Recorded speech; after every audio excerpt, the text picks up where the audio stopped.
आज से कई साल 50 साल पहले वो गैर मुस्लिम हिंदू औरत बोली थी। इसलिए मैं अपने नौजवानों से कहता हूं, अगर कोई आज रामगिरी नाम का खबीस मरदूद अगर मुस्तफा की शान के खिलाफ बोलता है, उस खबीस मरदूद को हाईलाइट मत करो।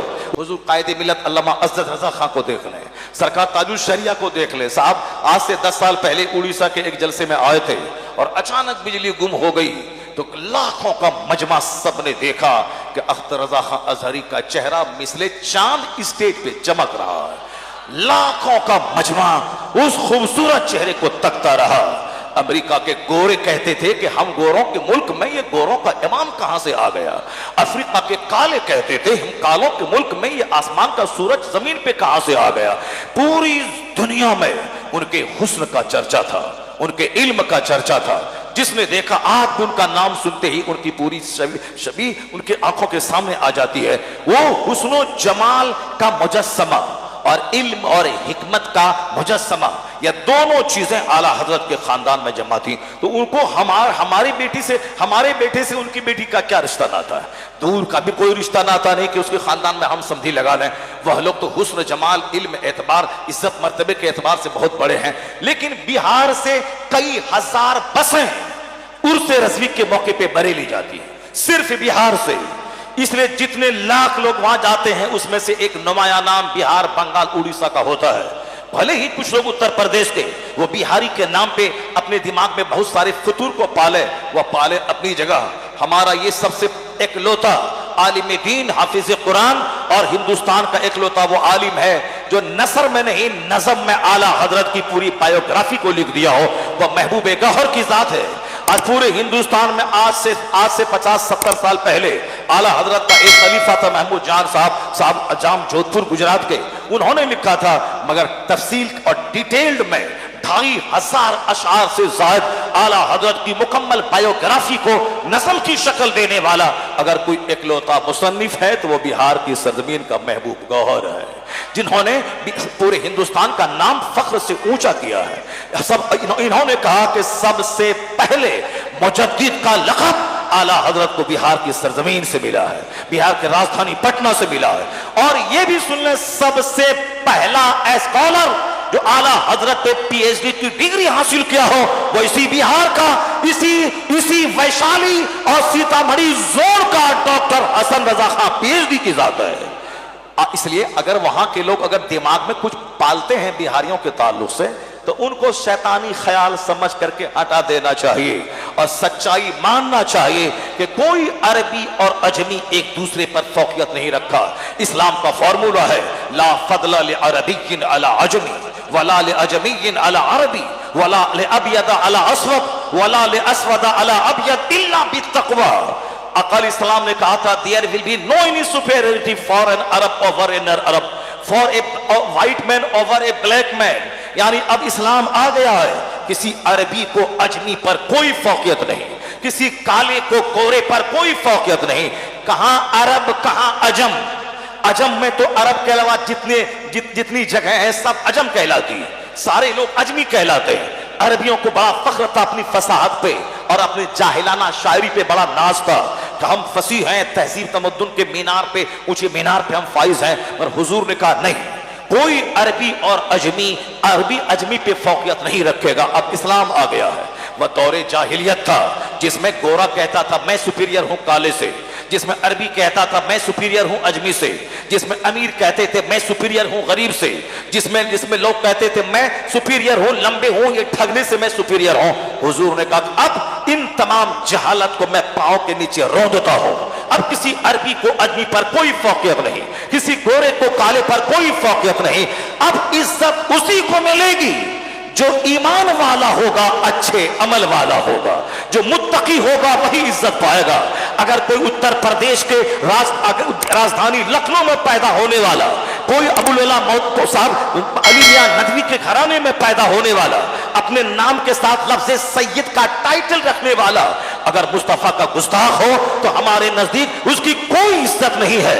लेकिन अगर कोई गुजरात के देहात का का कोई मजदूर का बच्चा, कोई कलवा, अगर वह साहिब ईमान और साहिब तकवा हो तो हमारे लिए काबिल इज्जत है। इसलिए कि इस्लाम आ गया है, अब किसी काले को गोरे पर, गोरे को काले पर, अरबी को अजमी पर कोई फौकियत नहीं। और जो जितना ज्यादा अल्लाह से डरेगा वही इज्जत वाला होगा, वही काबिल एहतराम ठहरेगा। यह इस्लाम का फॉर्मूला है। लेकिन बहुत सारे लोग आज भी दिमाग में पाखाना पालते हैं कि गुजराती बिहारी से अच्छे हैं, उत्तर प्रदेशी बिहारी से अच्छे हैं, या बिहार के जंगली क्या जाने गए। इस कदर खुराफात पालते हैं कि जिस खुराफात में छोटे से लेके बड़े बड़े पढ़े लिखे लोग तक और बड़े बड़े साहिबान जुब्बा और दस्तार तक वह सब इस गिलाजत में लथपथ नजर आते हैं। देखने को तो बहुत सारी बातें हैं। इसी बिहार में जलसे करते हैं, इसी बिहार के पैसे खाते हैं, इसी बिहार की बुराई बयान करते हैं। एक कम से कम एक आलिम को ऐसी बातें नहीं करनी चाहिए। हालांकि जाहिलों में ऐसी बातें नहीं है। हम पैदा हुए बिहार में, हम पढ़े लिखे बिहार में। आज हमारी तकरीरें सबसे ज्यादा उत्तर प्रदेश में हो रही है। तो अवामुन नास में इस तरह का कोई फर्क नहीं है। लेकिन चंद पढ़े लिखे लोगों के दिमाग में जहर है, और जो जहर उसकी जबान से कभी कभी लफ्ज बिहारी के गाली के लफ्ज से वह जहर निकल जाता है। तो मैं कहता हूं आपको तो नहीं बोलना चाहिए। इसलिए नहीं बोलना चाहिए कि आप जानते हैं कि इस्लाम आ गया है। इस्लाम में आपसे तकवा परहेजगारी की अहमियत है। इन्ना अकरमकुम इंदल्लाहि अतकाकुम, यह कुरान का फॉर्मूला है। The most respected near Allah is one who is God fearing person। आप तो कुरान पढ़ते हैं, आप तो हदीस पढ़ते हैं। हदीस में हुजूर ने फरमाया कि तुम सब आदम की औलाद हो। कुल्लुकुम बनु आदम व आदमो मिन तुराब, तुम सब आदम की औलाद हो। आदम अलैहिस्सलाम मिट्टी से पैदा हुए हैं। ला फदला लि अरबिय्यिन अला अजमी। अब सिर्फ हुजूर ने क्या फरमाया आगे का जुमला, इल्ला तकवा, मगर सिर्फ इल्ला बित्तकवा, मगर सिर्फ तकवा की बुनियाद पर फजीलत होगी, तकवा की बुनियाद पर। और आप स्टेट की बुनियाद पर फजीलत की बात कर रहे हैं। और आप साहब मुल्क पाकिस्तान के कुछ लोग, उनको जुनून है कि हम पाकिस्तानी हैं, हिंदुस्तान के लोगों से अच्छे हैं। उसको ये जुनून है कि हमारा मुल्क, जबकि वो खुद हिंदुस्तानी था, हिंदुस्तान से मिले, हिंदुस्तान से अलग होकर एक मुल्क बना है। अलग मुल्क बना है तो अल्लाह की नेमत का शुक्र अदा करो, अच्छा से खाओ पियो, और फिर मगर बड़बोलेपन से काम मत लो, दूसरों को नीचा मत दिखलाओ। चूंकि आज से 70 साल के आगे जाने के बाद तुम्हारे नाम के साथ ही लफ्ज इंडियन का ही टाइटल लगा हुआ था। और आज हिंदुस्तानी को बुरा मत कहो, आज हिंदुस्तान के खिलाफ मत जबान उगलो, मत जहर उगलो। हाँ, जो जुल्म है उसके खिलाफ बोलो। पाकिस्तानियों पे जुल्म होगा, हम बोलेंगे। हिंदुस्तान में जुल्म हो, तुम वहां से आवाज उठाओ। इसलिए कि बहैसियत मुस्लिम सारी दुनिया हमारी है, सारे लोग एक हैं। काबा मेरा मरकज है, मदीना हमारी राजधानी है, चीनो अरब हमारा, हिंदुस्तान हमारा, मुस्लिम है हम, वतन है सारा जहां हमारा। मगर बहैसियत इंडियन जब मुल्क की बात आएगी तो हम बोलेंगे पाकिस्तान से अच्छा हिंदुस्तान हमारा, बांग्लादेश से अच्छा हिंदुस्तान हमारा, श्रीलंका से अच्छा हिंदुस्तान हमारा, चाइना जापान से अच्छा हिंदुस्तान हमारा, अमेरिका यूरोप से अच्छा हिंदुस्तान हमारा। यानी इन सारे जहां से अच्छा हिंदुस्तान हमारा, हम बुलबुलें हैं इसकी, ये गुलशता हमारा। तो हमारी हैसियत इंडियन की है तो ये नगमा है, और हमारी हैसियत मुसलमान की है तो वो नारा है। और वो दोनों अशार डॉक्टर इकबाल की जबान से ही निकले हैं, वही बंदा बोला है। इसे हमारी हैसियत मुसलमान होने की भी है, हमारी हैसियत हिंदुस्तानी होने की भी है, हमारी हैसियत सुन्नी होने की है, हमारी हैसियत बरेलवी रजवी होने की है, हमारी हैसियत बिहारी होने की है, हमारी हैसियत गंगा के इस पार होने की है। ये अजीब सा डरामा है। गंगा के उस पार बिहार में पटना गया का इलाका है, वह लोग गंगा के इस पार के लोगों को जंगली समझते हैं। ये साहब, ये मुजफ्फरपुर का है, ये सीतामढ़ी का है, ये दरभंगा का। मैंने आज से 30 साल पहले पटना इलाके के लोगों की जबानी मैंने सुनी, अरे वो गंगापुर का जंगली, यानी गंगा पार का जंगली। हम आज से 30 साल पहले मैं पटना के बाजू में रहता था, और वहां के लोगों को कहते हुए सुना। मैंने कहा देखिए, एक तो सुना था कि उत्तर प्रदेश के लोग बिहार को जंगली कहते हैं, अब यहाँ बिहार के लोग ही गंगा के इस पार और उस पार लेके बैठ गए हैं कि इस पार के लोग पौष, उस पार के लोग जंगली। और इस गंगा के इस पार में भी आगे एक नदी है, कोसी नदी, और कोसी नदी के इस तरफ वाले अपने आप को डेवलप्ड कहते हैं, उस तरफ वाले वो साफ जंगल झाड़ मिट्टी वाले और बाढ़ पानी वाले, वो जंगली क्या जाने। इसी तरह पूरी दुनिया में इसी तरह का इख्तलाफ और इंतशार है। बस सबको मिटा दिया किसने? मजहब इस्लाम ने अरबी अजमी सबको एक कर दिया।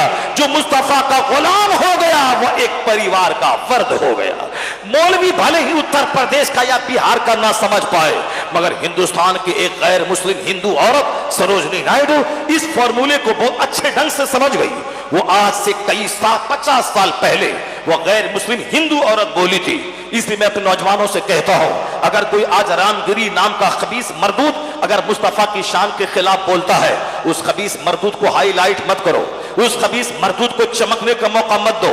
उस समाज में बहुत सारे साथ दलित हैं, गिरे पड़े लोग, संथल हैं, मुसहर हैं, कोई बहुत सारे चमार किस्म के लोग हैं। रास्ता चलते कोई चमार मेरे पैगंबर के खिलाफ अगर जबान खोलेगा तो हम उसको हीरो बना देंगे, हम उसको हाईलाइट कर देंगे। कोई मेरी माँ को गाली देगा तो हम 1 लाख लोगों को मोबाइल से शेयर करके व्हाट्सएप के जरिए बता देंगे कि मेरी माँ को इसने गाली दिया है। गाली को मैं जानता था, वो देने वाला जानता था। और हमारे कैसा बैठा है हम कि 1 करोड़ आदमी को मैंने शेयर करके बता दिया कि मेरी माँ को इसने गाली दिया है। जो नहीं जानता था वो भी जानने लगा।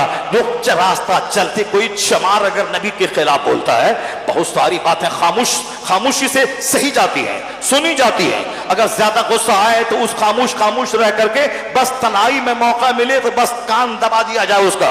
जहां 2-4 आदमी का कान दबा, फिर चौथा कोई चौड़ा चमार हिम्मत नहीं कर पाएगा, मुस्तफा के खिलाफ बोल नहीं पाएगा। लेकिन ये इसको किसी को इज्जत दे देना, एक रात घंटा बजा के 2 टका कमाने वाला, वो अगर उसको कुछ रोटी नहीं मिलती है, वो हमारे पैगंबर को गाली दे के 2 रोटी कमाना चाहता है। इसी तरह कल कोई तिवारी बोला था, कोई खबीसा बोली थी, आज एक खबीस बोल रहा है। एक चैनल है, वो अगर कोई उसका अदीब बोल रहा है, कोई उसका फिलोसफर बोल रहा है, उसका हाईली एजुकेटेड कोई बोल रहा है, कोई आला तालीम याफ्ता बोल रहा है, कोई पढ़ा लिखा उसका शायर बोल रहा है, तो अदीब का जवाब हमारा अदीब देने को तैयार है, शायर का जवाब हमारा शायर देने को तैयार है, उसके फिलोसफर का जवाब मेरा फिलोसफर देगा। इस तरह से बात में सड़क पे किसी चौड़ा चमार की बात को लेकर के हम अपनी एनर्जी को लॉस नहीं करेंगे। इस तरह से बेशुमार लाखों आदमी है जो रोजाना चोरी छुपे हमारे पैगंबर को गाली देता है। हम किस किस के खिलाफ एहतजाज करते रहे? हाँ, कोई उसका पढ़ा लिखा आदमी, कोई बहुत बड़ा दानिश्वर अगर बोलता हो तो हम उसके खिलाफ सड़क पे आ जाएंगे। अब हम कहते हैं ये चमार बोला कि हमारे पैगंबर के खिलाफ, तो आपको तकलीफ होगी। हम आशिक रसूल होने के नाते तकलीफ तो होगी, लेकिन आपका चेहरा खिल जाना चाहिए। इस गिरे हुए की क्या हैसियत है इस हिंदुस्तान के कि हिंदू औरत सरोजनी नायडू जो पॉलिटिकल लीडर है, जो गैर मुस्लिम है, जो हिंदू परिवार से बिलोंग करती है, पढ़ी लिखी शायरा भी है, अदीबा भी है और सियासतदान भी है, उसने आज से कई साल पहले हमारे मजहब के ताल्लुक से और हमारे पैगंबर के ताल्लुक से एक जबरदस्त रिमार्क किया था। उस रिमार्क को बार बार पढ़ें, मौका मिले रोजाना पढ़ें और इन गैर मुस्लिमों को पढ़ के सुनाएं, उनको बताएं कि जो तुम्हारा जाहिल 2 रोटी कमाने के लिए वह गाली का सहारा लेता है, चूंकि वह डीएम बना नहीं, प्रोफेसर बना नहीं, आईएएस ऑफिसर बना नहीं, प्रोबेशनरी ऑफिसर बना नहीं, अब वह खाएगा कैसे? घंटा बजाता है तो जिंदगी भर 2 रोटी खाता रहेगा। फॉर्च्यूनर की ख्वाहिश है, मकान की ख्वाहिश है, उसको साथ इनोवा क्रिस्टा की ख्वाहिश है, तो अब चलो एक सस्ता सहारा है, इस्लाम के पैगंबर को गाली दो, सारे मुसलमान सड़क पे आएंगे, फिर हमारे लोग अब हमको हीरो बना देंगे, हमारे लोग कहेंगे वाह ये मेरा सिलेक्टेड नेता है, अब उनको नजराने देंगे, कोई इनोवा देगा, कोई साफ फॉर्च्यूनर देगा। इसी तरह से एक एक संत के पास 10-10 गाड़ियां मौजूद हैं। वो क्या? अपनी मेहनतों की बुनियाद पे नहीं, बस इस्लाम को गाली देना, इस्लाम के पैगंबर के खिलाफ बोलना, और इनके जो अंध भक्त हैं अब उनको अपना हीरो बना लिया। चूंकि हीरो वो बनाएगा उसी को जो गाली देगा, या वो गाली 2 रोटी कमाने के लिए वो देता है। उसकी बात तो सुने, सरोजनी नायडू की बात क्यों नहीं सुनी? वो हिंदू ब्राह्मण औरत, जबरदस्त पढ़ी लिखी खातून, वो कहती है I have been struck over again and again to see this indivisible unity of Islam. When the azan is sounded, the worshippers are gathered, the peasant and the king stand side by side together. The best embodiment of democracy can be seen 5 times a day in the mosque. हम इसकी बात सुने कि उस चमार की बात सुने। ये गैर मुस्लिम हिंदू स्कॉलर, पॉलिटिकल लीडर ये कहती है मैं मुसलमानों की मस्जिदों को 5 वक्त नमाज और अजान का सिस्टम देखकर मैं हैरत में पड़ जाती हूं। अजान होती है, नमाजी जमा होते हैं, और अमीर और गरीब, the peasant and the king, यानी किसान, काश्तकार और बादशाह, यह दोनों मिलकर एक सफ में जब खड़े होते हैं तो वह कहती है डेमोक्रेसी, प्रजातंत्र, जमहूरियत है कहां?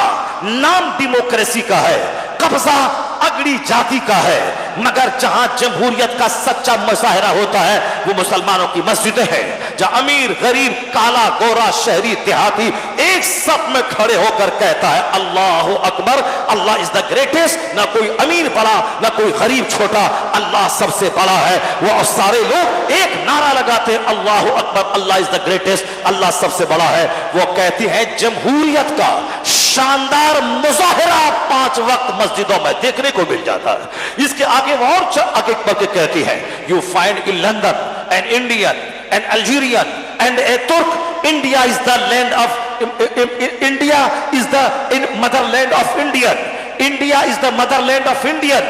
इंडिया एक हिंदुस्तानी का मादरे वतन है। Turkey is the motherland of Turkish, तुर्की के रहने वालों का मादरे वतन तुर्की है। Language is different, country is different, जबान अलग है, मुल्क अलग है।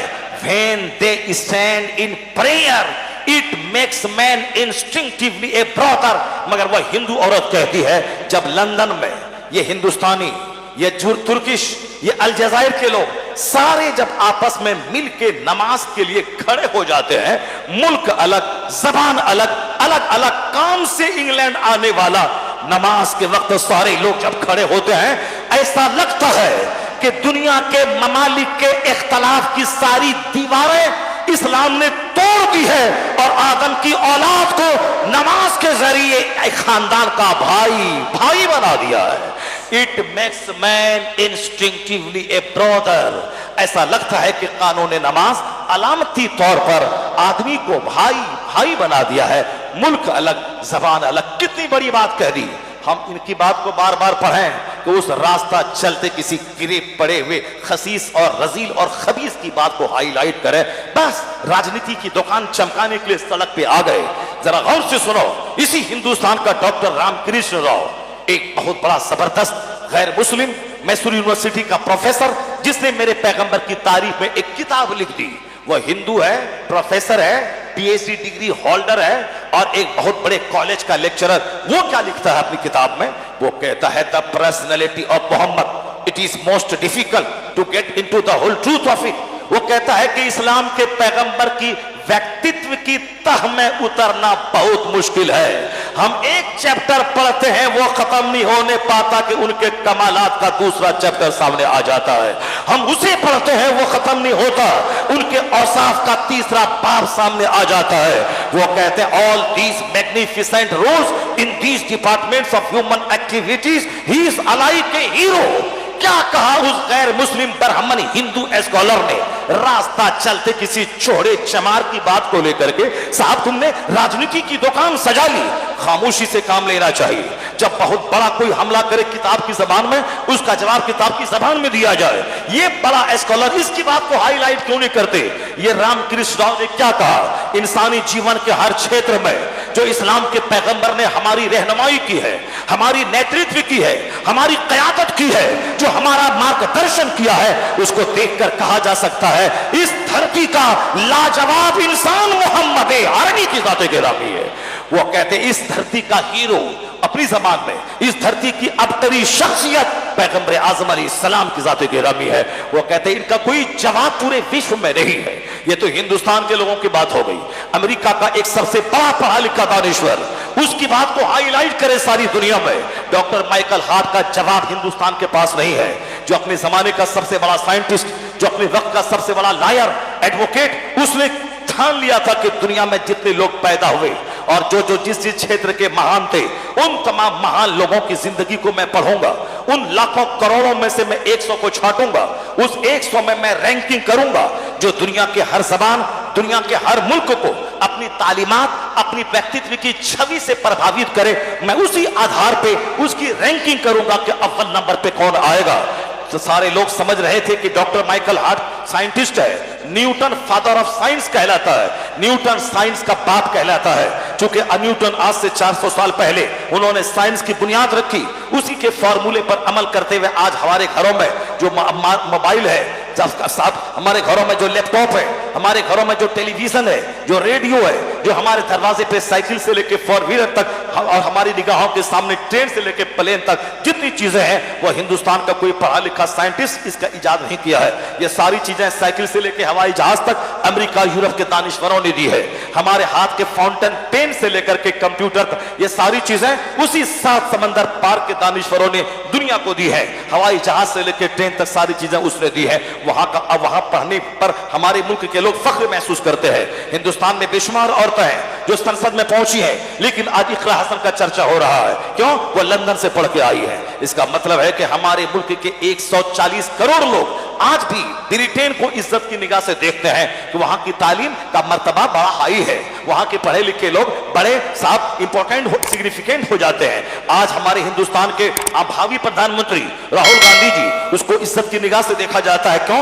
ये दिल्ली यूनिवर्सिटी के प्रोडक्ट नहीं है, ये कैम्ब्रिज के पढ़े हुए हैं। इसका मतलब है कि कैम्ब्रिज का अपना एक महत्व है, ऑक्सफोर्ड का महत्व है। तो हिंदुस्तान का लुच्चा लफंगा अगर हमारे पैगंबर के खिलाफ बोलता हो तो इन लुच्चों का जवाब हम नहीं देंगे। उसी 7 समंदर पार का दानिश्वर जिसने हवाई जहाज दुनिया को दिया है, जिसने ट्रेन दुनिया को दिया है, उसी अमेरिका का डॉक्टर माइकल हार्ट, उसने दुनिया के सारे विद्वानों की जिंदगी को आंख की पुतलियों में समेट लिया और उनके सामने 100 बड़े इंपॉर्टेंट लोग थे। उसमें गांधी भी थे, चर्चिल भी थे, नेहरू भी थे, गौतम बुद्ध भी थे, महावीर भी थे, न्यूटन भी थे, आइंस्टाइन भी थे, लेनिन स्टालिन भी थे, मसूलिनी भी थे, हिटलर भी थे। ये जितने बड़े बड़े लोग कहलाते हैं, कोई राजनीति क्षेत्र के, कोई अदब के क्षेत्र के, शायरी के शोबे के, सियासत के शोबे के, एग्रीकल्चर के शोबे के, जितने भी डिपार्टमेंट्स है, हर डिपार्टमेंट में तो महान लोग हुए हैं। उन सारे महानों की जिंदगी को पढ़ लेना, उसके बाद अब उसको एक शौक में रैंकिंग करना कि अव्वल नंबर पे कौन, 2 नंबर पे कौन, जो दुनिया के हर घर को प्रभावित किया हो, दुनिया का सबसे बड़ा महानतम कामयाब तरीन इंसान हो। उन्होंने मेहनतें की और कहा था मैं अकीदत की बुनियाद पर रैंकिंग नहीं करूंगा कि मैं मोहब्बत जिसकी तरफ ज्यादा हो मैं उसका नाम ले लो, नहीं, मैं हकीकत की बुनियाद पर रैंकिंग करूंगा। चाहे मेरी तबीयत के खिलाफ, मेरे मजहब के खिलाफ किसी का भी नाम आ जाए, सच्चाई रियलिटी की बुनियाद पे मैं रैंकिंग करूंगा। अव्वल नंबर पे, 2 नंबर पे कौन आएगा? लोग खिचड़ी पकाते थे, ये क्रिश्चियन है, जीसस क्राइस्ट का नाम अव्वल नंबर पे जरूर देंगे, और या नहीं तो ये साइंटिस्ट है, न्यूटन जो फादर ऑफ साइंस कहलाता है, उसका नाम जरूर देंगे। आज चूंकि दुनिया के 1000 करोड़ लोगों के घरों में कुछ न कुछ साइंटिफिक इजादात मौजूद है, मोबाइल से लेकर फ्रिज तक, ये सारी चीजों के पीछे न्यूटन के दिमाग का हाथ है। इसलिए ये न्यूटन इस दौरे साइंस का सबसे बड़ा रहनुमा माना जाता है, जरूर उसका नाम अव्वल नंबर पे आएगा।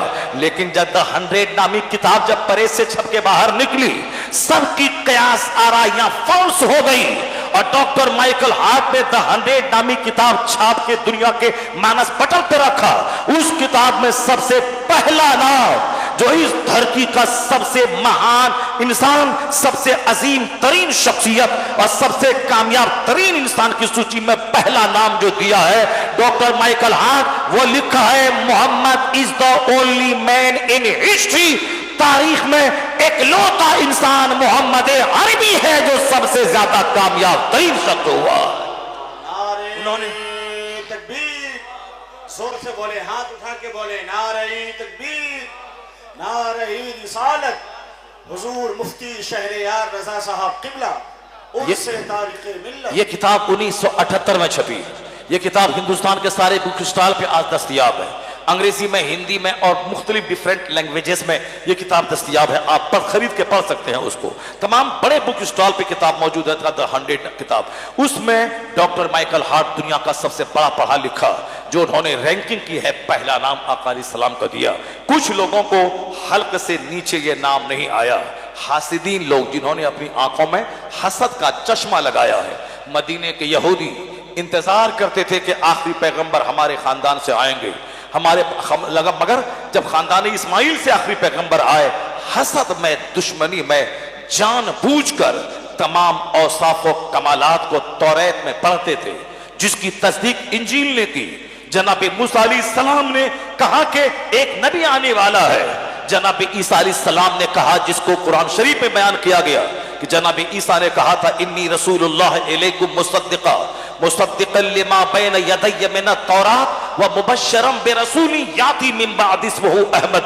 यानी जनाब ईसा अलैहिस्सलाम ने कहा था, ए मेरी कौम, मैं अल्लाह का रसूल हूं, तेरी तरफ आया हूं ताकि मैं तौरात की तस्दीक करूं और मतलब बशारत सुनाओ एक पैगंबर की जो मेरे बाद आने वाले हैं, जिसका नाम अहमद है। जनाब मूसा अलैहिस्सलाम ने मेरे नबी के आने की बशारत दी। तौरात में मुस्तफा की अजमत का खुतबा, इंजील में जनाब ईसा अलैहिस्सलाम ने कहा मैं आया इसलिए हूं ताकि मैं तौरात अल्लाह की किताब की तस्दीक करूं और जनाब पैगंबर आजम अलैहिस्सलाम जो आखिरी पैगंबर आने वाले हैं मैं उसकी बशारत तुमको दे दूं और मैं वसीयत करूं जब वह तशरीफ ले आए उन पर ईमान ले आना। चूंकि अल्लाह ने आलम अरवाह में सारे पैगंबरों की रूहों से इकरार लिया है कि मैं तुम सबों को मैं हिदायत और दीन हक दे के भेजूंगा, लेकिन अगर उसी दरमियान मेरा आखिरी महबूब आ जाए तो तुम सब उनकी मदद करोगे और उनकी तायीद करना, मदद करना और उनका साथ देना, उनकी मदद करना। तो हम लोगों ने इकरार वहां किया है। आलम अरवाह में पैगंबरों की अलग अलग महफिल में अल्लाह रब्बुल इज्जत ने अपने महबूब की आमद की बात की। तौरात में है, इंजील में है, मगर वही मदीना के यहूदी जो इंतजार में थे मुस्तफा की आमद के, लेकिन जब हुजूर आ गए खानदानी बनु इस्माइल में, वो सोचते थे कि यह आखिरी पैगंबर हमारे खानदान बनी इस्राइल में से आएंगे, तो हसद में, चिढ़ और जलन में यहूदी तबाह हो गए, बर्बाद हो गए, बदतरीन अजाब के शिकार हो गए। पैगंबर आजम उनके मानने वालों ने खदेड़ के उसे मदीने तैयबा से बाहर निकाल के फेंक दिया और यहूदी तब से खदेड़े जा रहे हैं। आज से 50-70 साल पहले हिटलर ने 30 लाख यहूदियों को खदेड़ के भगाया जर्मनी से और मारा काटा, उसे जलील किया। ये जलील कौम है। चंद लोगों को जिंदा छोड़ दिया कश्ती में, समंदर में, ताकि ये जिंदा रहें और आने वाले दिलों में ये जुल्म करें और इनके जुल्म को देखकर लोग पहचान ले कि हिटलर ने जो 30 लाख यहूदी को काटा था वह जुल्म नहीं किया था, यह लोग मुस्तहिक था कि इन खबीसों को ऐसा ही काटा जाए। आज गाजा को जो खंडर बनाया, वहां की औरतों, वहां के बच्चों को जो ज़बह किया, वो हमास तो जिंदा है आज तक। यह मरदूद कहता था कि 3 दिन के अंदर हमास को मिटा देंगे, मगर आज 7 अक्टूबर को 1 साल होने वाला है, मगर यह खबीस उसे मिटा नहीं सके। हमास जिंदा है और रोजाना यहूदियों को ज़बह कर रहा है, मगर ये जो 50,000 लोग मारे गए वो औरतें हैं, बच्चे हैं। तो औरतों और बच्चों और बीमारों को मारने वाला, स्कूल को तोड़ने वाला और फिर हॉस्पिटल को तबाह करने वाला, यह दुनिया का सबसे बदतरीन कौम ही हो सकती है। सबसे दुनिया का बदतरीन इंसान ये यहूदी है। पहले मदीना से खदेड़ के मुसलमानों ने निकाला। हिटलर ने जर्मनी से 60 लाख यहूदी को काट के मुट्ठी भर लोगों को छोड़ दिया। सारी दुनिया में कहीं इसको पनाह कोई नहीं दे रहे थे, मगर अरब के मुसलमानों को दाद दीजिए कि इन लोगों ने फिलिस्तीन के खित्ते में उनको बसाया कि आ जाओ, तुम यहां बसो, तुम यहां बसो, उनको बसा दिया। लेकिन आज वो जो रहम करम पे जिंदा था, आज फिर अपनी पुरानी शरारत पे आकर के आज फिर उसी फिलिस्तीन के मुसलमानों पे जुल्म और कहर बढ़ा रहा है। अलबत्ता मैं वहां के बच्चों को दाद देता हूं जो रोजाना बम की मार सहता है, मगर फिलिस्तीन की आजादी, किबले अव्वल की आजादी की बात करता है। मैं वहां की औरतों की हिम्मत को दाद देता हूं जो बच्चे पैदा करती ही इसलिए है ताकि मेरा बच्चा मुजाहिद बनेगा और किबले अव्वल को एक न एक दिन आजाद कराएगा। वो अपने बच्चों को शहीद करती है, वह खुद शहीद होती है इसी आरज़ू में कि आज नहीं तो कल सही किबले अव्वल यहूदियों की गिरफ्त से आजाद होगा। और ये यकीन है जब जुल्म चरम सीमा पे पहुंचता है, इंसाफ का सूरज तुलू होता है। अब वह वक्त करीब आ गया है। हम मुसलमान हैं, हम कमजोर हैं, मगर 1400 साल से नहीं देखते हैं जब भी मुसलमान रब्बे करीम से फरियाद करता है तो हमारा रब हमारी फरियाद को सुनता है और हमारी बेसहारगी के आलम में मेरा खुदा मेरी मदद करता है। अभी हम बेसहारा है। इन यहूदियों ने हमारे मुल्कों को तोड़कर हमारे लोगों को अलग अलग बिरादरी, अलग अलग सेक्ट के नाम पे तोड़ के हम अपना वर्चस्व जमा के एक एक को चुन चुन के मारने का प्लान बनाया है। और हमारे लोग कुर्सी से चिपके रहने की वजह से कोई बहुत बड़ा साहस, बहुत बड़ी हिम्मत नहीं दिखला पा रहे हैं। चूंकि अमेरिका ने एक तरफ डर दिला के, एक तरफ पैसा दे के, एक तरफ अपनी फौज से उसको कुर्सी की रखवाली का वादा करके इनको डरा और सहमा के रखा है और तोड़ तोड़ कर कभी सद्दाम को, कभी कर्नल कजाफी को, कभी साहब और मिस्र के हुक्मरान को, कभी किसी को मार मार के जो भी इसका बड़ा लीडर होता है उसको मार के, इसको जगाने वाले को मारना, उसको पेंडिंग में डाल देना इसका मकसद है। वो काम करे, मगर हम बेसहारों का हाथ दुआ के लिए उठ रहा है। अब वह वक्त आने वाला है, लाखों शहीदों का खून रंग लाएगा और फिलिस्तीन की औरतों की आहें रंग लाएंगी। अब देर या सवेर वह वक्त आने वाला है कि फिर हिटलर की तरह ये यहूदी नेतन्याहू का फॉलोवर ये जरूर खदेड़ के फिलिस्तीन से भगाया जाएगा और किबले अव्वल हमारा आजाद होके रहेगा। खून रंग लाएगा, औरतों की आहें रंग लाएंगी, बच्चों की शहादत रंग लाएगी। इस्लाम हक है, अल्लाह हक है, रसूल हक है, कुरान हक है। जो कुछ भी मुझ पर अजाब नाजिल होता है, यह सजा हमारी बदअमली की है। मस्जिदें मेरी वीरान हैं, इसलिए हमको काफिरों ने फुटबॉल की तरफ मारना शुरू किया। हमारे घर में शादी ब्याह, अकीका, खतना, वलीमा, घर का इनॉग्रेशन, ये सारी सेरेमनीज ये सब कुफार और मुशरिकीन के तरीके के मुताबिक हो रही है। यहां तक कि बच्चों का बर्थडे जो आज से 50 साल पहले घरों में होता नहीं था, लेकिन आज गरीब से लेकर अमीर तक सबों के घरों में क्रिश्चियनों की तरह केक काटे जा रहे हैं, लाखों रुपए बर्थडे पार्टी पे खर्च किए जा रहे हैं। हमारे यहाँ इज्जतदार औरतें शादी ब्याह में जब किसी के यहाँ जाती थी, वो एक कमरे में बंद रहती थी पर्दे में, और दुल्हन के पास आके गिफ्ट देती थी और पर्दे में रह के अपना तोहफा दुल्हा के पास पहुंचा देती थी। ये हमने ये देखा था, लेकिन आज काफिरों के तरीके पर अमल करते हुए हमारी 18 साल की जवान जवान बेटियां शादी के नाम पे गाना गा रही है, नाच रही है, यहां तक कि 80 साल की बुढ़िया भी नाच रही है। फिल्मी कल्चर हमारे घर में आ गया। शादी ब्याह, अकीका, खतना फिल्मी कल्चर के तौर पर, बर्थडे पार्टी फिल्मी कल्चर के तर्ज पर, लिबास हमारा जो हमारे बच्चों के मुंह में 24 घंटे गुटखा, साहब हमारे बच्चों के सर के बाल के हेयर स्टाइल, वह जोकरों और फिल्म में काम करने वाले हीरो की नकल पे, उनका फटा हुआ पैंट, उनके हाथ का धागा, उनके गले का चैन, ये सारा जोग्राफिया होलिया बताता है कि सारा लिबास सबकी नकल ये काफिरों की नकल कर रहा है। जब लिबास काफिरों जैसा, शादी ब्याह की तकरीब काफिरों जैसी, हमारी बहन बेटियों का लिबास जींस टी शर्ट पहनना काफिरों जैसा, हमारे जवानों के बोलने का अंदाज, चलने का अंदाज सब काफिरों जैसा, फिर हम कैसे उम्मीद करें कि अल्लाह रहमतों की बारिश करेगा?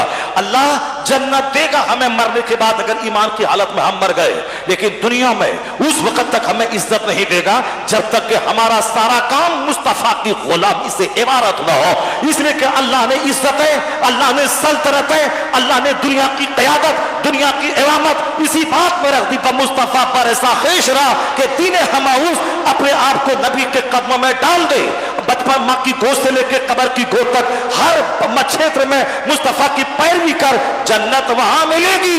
मुस्तफा की पैरवी की बदौलत हुकूमत यहां मिलेगी, सल्तनत यहां मिलेगी और दुनिया की क़यादत तुम ही करेगा, इज्जत यहां मिलेगी। जब तक हम सरकार के गुलाम थे, हमारा सारा कारोबार मुस्तफा के फरमान के मुताबिक चलता था। तो गांव का पंच भी हम होते थे, प्रधान भी हम होते थे, मेंबर भी हम होते थे, गांव समाज के गैर मुस्लिमों का फैसल भी हाकिम भी हम होते थे, और फिर सदारत की कुर्सी पे सदर बन के हम रहते थे। पूरी दुनिया में हुकूमत हमारी होती थी, अरब और अजम पे गलबा हमारा था, सिक्का हमारा चलता था।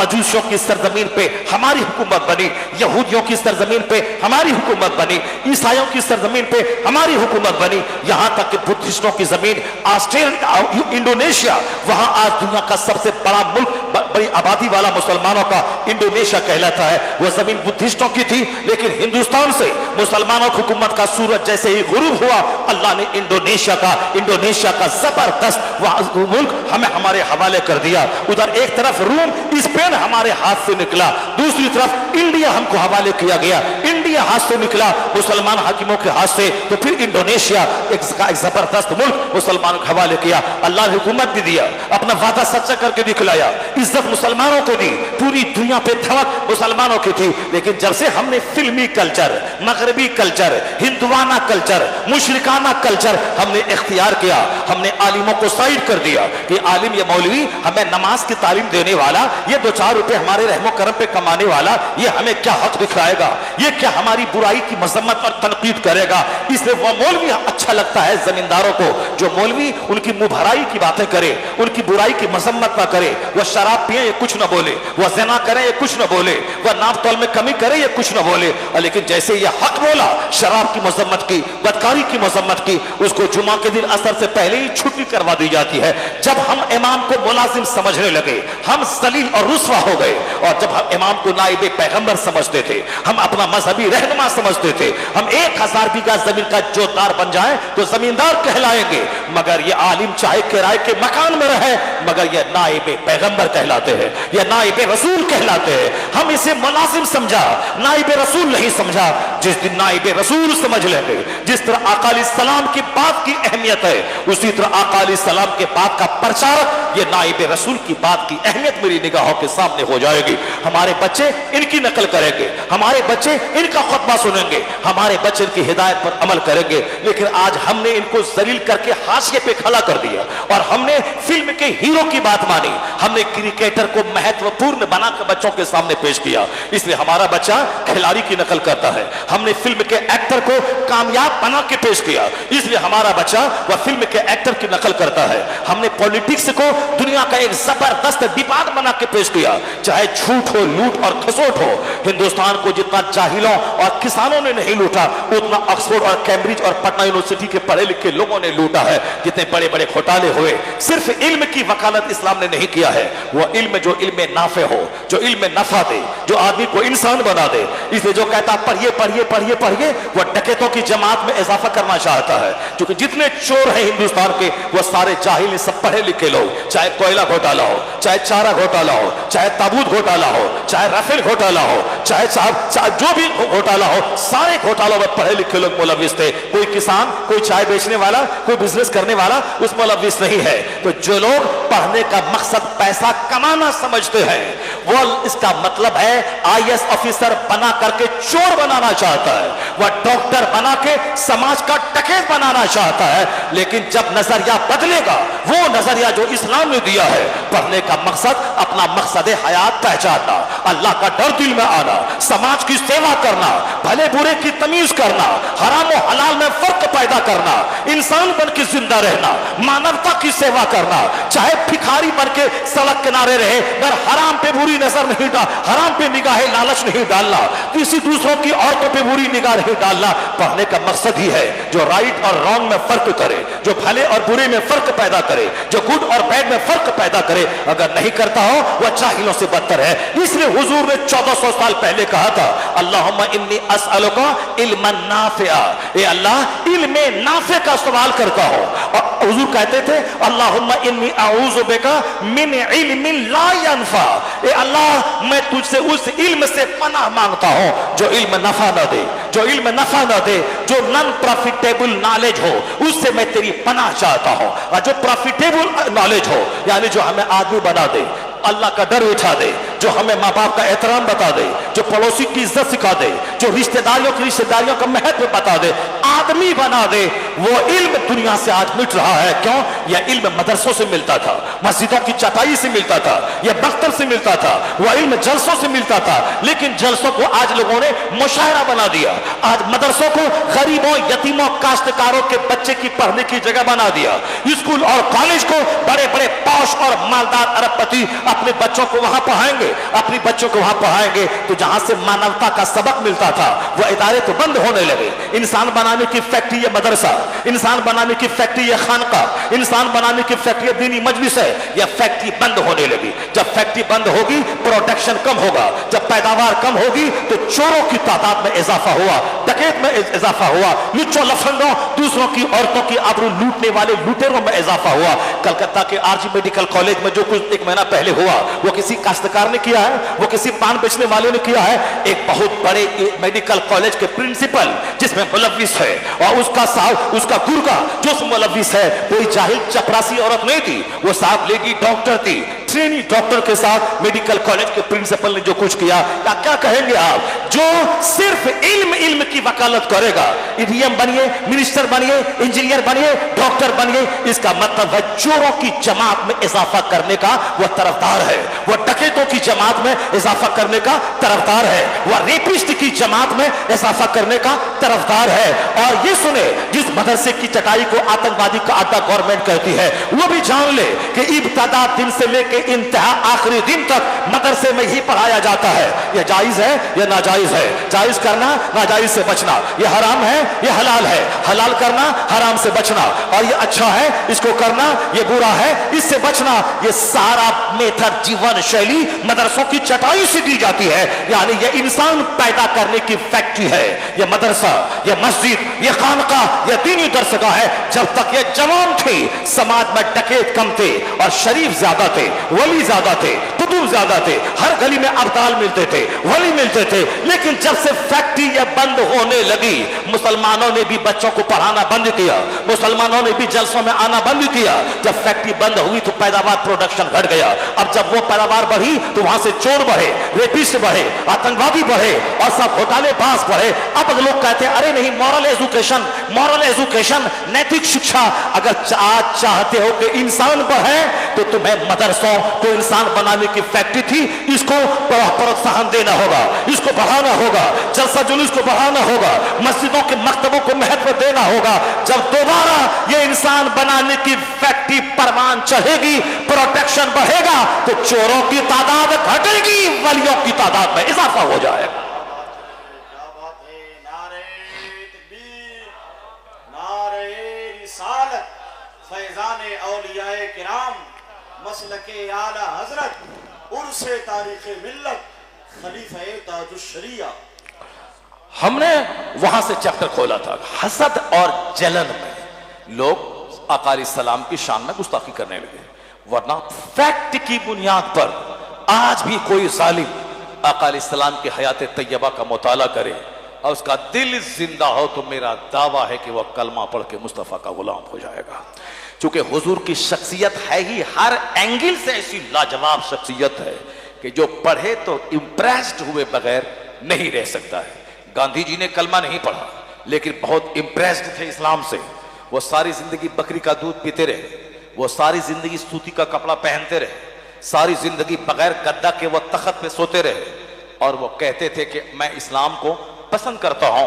इसलिए पसंद करता हूं कि वो कहते थे कि इस्लाम तलवार के बल पे नहीं फैला है जो मैं पहले सोचता था, मगर अब जब से मैंने कुरान का हिंदी अनुवाद पढ़ा, जब मैंने पवित्र पैगंबर की पवित्र जीवनी पढ़ी, अब मैं कह सकता हूं कि इस्लाम तलवार से नहीं, ये तो इस्लाम के पैगंबर का हुस्न अखलाक था जिसकी वजह से इस्लाम सारी दुनिया में फैल गया। इस्लाम सबसे पहले अखलाक का महत्व बताया। आका सलाम की आमद के बाद इल्म का नूर दुनिया में जगमगाया।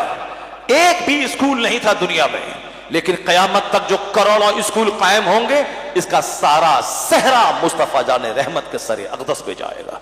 क्योंकि उस वक्त में कोई मकतब नहीं था। आज से 1400 साल पहले हुजूर ने कहा पढ़े लिखे बगैर कोई बड़ा काम नहीं हो पाएगा। अलैकुम बिल इल्म फ़इन्नल इल्म नूर, अलैकुम बिल इल्म फ़इन्नल इल्म क़ुव्वतुन, यानी obtain knowledge, knowledge is light, knowledge is power, knowledge is best company, knowledge is armament, knowledge is armour. यानी यह इल्म तुम्हारे लिए कवच है, यह इल्म हथियार है, यह इल्म ताकत है, यह इल्म पावर है। तो अब सरकार दो जहां ने जो इल्म का महत्व बताया, सारी दुनिया में स्कूल और कॉलेजेस खोलने का रुझान पैदा हुआ।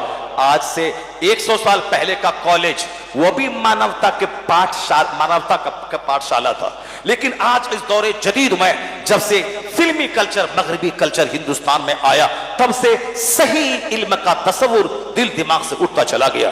तो हसद जब तक रहेगा तब तक इसी तरह से चिढ़ने वालों की तादाद बढ़ती रहेगी। मैं आपसे कहना चाहता हूं, हकीकत की बुनियाद पर डॉक्टर माइकल हार्ट ने जो कहा, इसी तरह एक दूसरा दानिश्वर वो हसद को हटा करके उन्होंने रियलिटी, सच्चाई की तलाश करते हुए आगे बढ़ के कहा, all standard by which human greatness may be measured is anyone greater than he. सरकार की सीरत की बात चली है, माह रबीउन नूर चल रहा है, इसलिए मैं आका की सीरत के हवाले से अपनी बातें तो आप सुनते ही रहते हैं। आका सलाम की उंगली उड़ गई, डूबा हुआ सूरज पलट आया, सरकार का इशारा हो गया, चांद के 2 टुकड़े हो गए, आका सलाम का नक्शे कदम, सरकार का कदम पड़ा, पहाड़ के सीने पे नक्शे कदम उभर आया, पत्थर ने कलमा पढ़ा। ये सारी चीजें तो बचपन से आप सुन रहे हैं और हम लोग भी सुन रहे हैं। लेकिन इस फित्नो फसाद के वक्त में इन लोगों ने पैगंबर की तौहीन का एक सिलसिला शुरू किया है। कोई सरकार की शादी को लेकर आगे बढ़ता है, कोई आका सलाम की छवि को खराब करने के लिए अपनी तरफ से गढ़ करके कोई इख्तराई बात सामने लाता है। ऐसे वक्त में जरूरत है कि इन खबीसों का जवाब इसी की जमात के बड़े पढ़े लिखे स्कॉलर की किताबों से उसको दिया जाए कि तुमने जलन की बुनियाद पर ऐसा समझा, मगर तुम्हारी ही बिरादरी का एक तुमसे करोड़ों गुना ज्यादा इल्म रखने वाला उसने पैगंबर को क्या कहा, हम उनकी माने कि तुम जैसे रजील की माने। वह यूरोप का दानिश्वर कहता है, all standard by which human greatness may be measured is anyone greater than he.